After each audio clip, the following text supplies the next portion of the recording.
Okay, so so how did this happen? How did it happen that George W. Bush did not win more votes total than Al Gore, but he did win the election? He actually became president. Well, slide 9, or rather slide 8, the 2000 presidential election.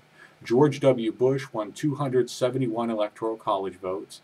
And 47.9% of the popular vote, basically 50.5 million total votes.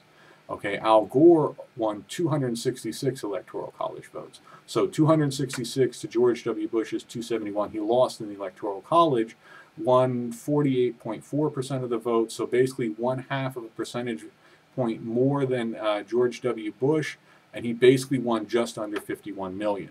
So again, really just a few 100,000 more. So it was very close, but he won more votes total in the country.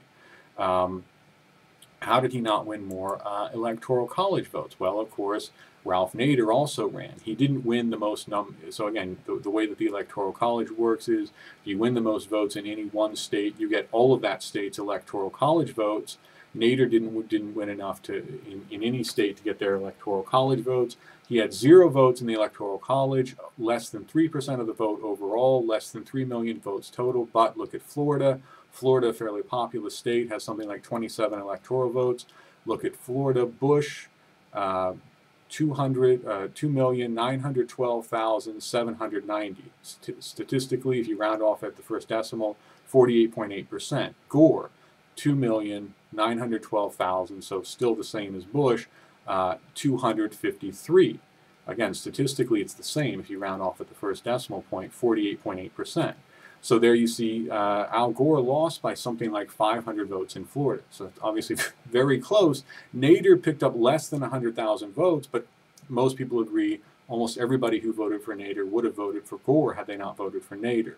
So as a result, basically, if Gore had gotten just 1,000 of those 97,000 votes that Nader got, he would have won Florida. And if he had won Florida, he would have won the election as a whole, and Al Gore would have become president in 2000, not George W. Bush.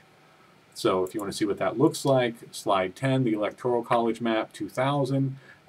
Obviously, you see Gore did really well in the Northeast, the Upper Midwest, and the West Coast. He also won New Mexico. But obviously, Bush, most of the country, it looks like Bush won. But obviously, states like New York, Pennsylvania, California, Illinois, these are more populous than North and South Dakota and Idaho and Arkansas and South Carolina and so on. So Gore did very well in the major population centers. So even though the map as a whole is mostly red, Gore still, again, won more popular votes, won more of the total votes in the country as a whole, but did not win in the Electoral College. Okay, 2004, another very close election, but this one not pretty straightforward. George W. Bush won in the Electoral College by 35 votes.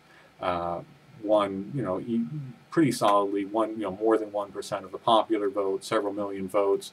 You look at the map, slide 12, look at how lonely those poor blue states look.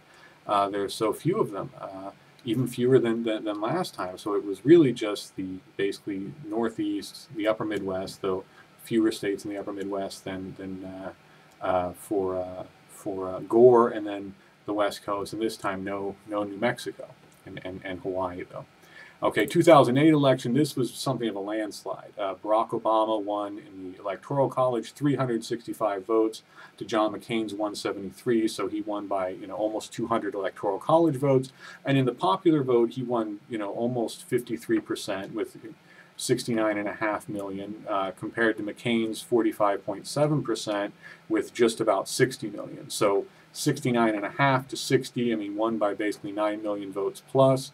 And in terms of percentages, he won by something like 7%. And in elections, it's very, very rare that someone wins 75% to 25%. Usually elections are pretty close. Usually they're decided by within 10 percentage points. So to win by 6 or 7%, like Obama did here, that's actually very significant. It's a very big victory in an election. So 2008, very clear, very a much more lopsided election than either 2000 or 2004. And if you look at the Electoral College map, obviously much more blue this time, including Florida. Obama won in Florida. He won Ohio. Those were two important states in both 2000 and 2004. George W. Bush won them both times. He's back with New Mexico, also Colorado, Nevada. And what really surprised a lot of people, of course, the African-American candidate actually won in former Confederate states, Virginia, North Carolina. So these are not places where people, if you had gone to people in, I don't know, summer of 2007, before Barack Obama was really all that well known, before he had become the nominee, and said an African-American candidate will win the presidential election in 2008, they might have believed you. But if you said, and he's going to win Virginia and North Carolina, people would have been very, very surprised. Also Indiana, which is traditionally a pretty conservative state. So you can see the Electoral College Map, the way that it works. Now, again, what this means is that he won most votes in those states and therefore got most of the, got all of their Electoral College votes. And these are the criticisms of the Electoral College. First of all, of course, the fact that very rarely, like in 2000, you have somebody win the popular vote but lose the Electoral College vote. But maybe more importantly, because something that happens in every election, if you lived in Oklahoma and you voted for Barack Obama, it's not that your vote wasn't counted. It was counted. It was just given to McCain. So McCain wins the majority, or wins more votes in Oklahoma. So all the votes in Oklahoma are given to John McCain. If you lived in Ohio, which Obama won and therefore got all of their Electoral College votes, if you lived in Ohio and voted for John McCain, your vote was basically given to Barack Obama. And of course, in some states like Ohio, you might still have a strong incentive to vote because it was very close. It was an important state. It's a fairly populous state, something like 22 Electoral College votes. So you may say, well, really go out there and vote. In a state like Oklahoma, again, go back 2 years before the election, everybody knew that whoever the Republican candidate was going to be was going to win and against whoever the Democratic candidate would be. Same in, say, Alabama or some of these other states, it was known all along.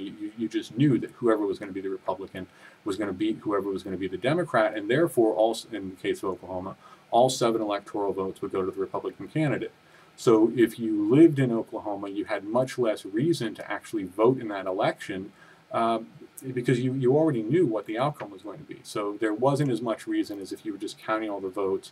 Granted, if you just counted all, 150 million votes or whatever it would have been, less likely that one vote would have decided it, but still your vote would be more meaningful than it is as it is, where if you vote for Republican or vote for Democrat in a state like Oklahoma, California, Massachusetts, Alabama, South Carolina, these are states that you almost always go for one candidate or the other.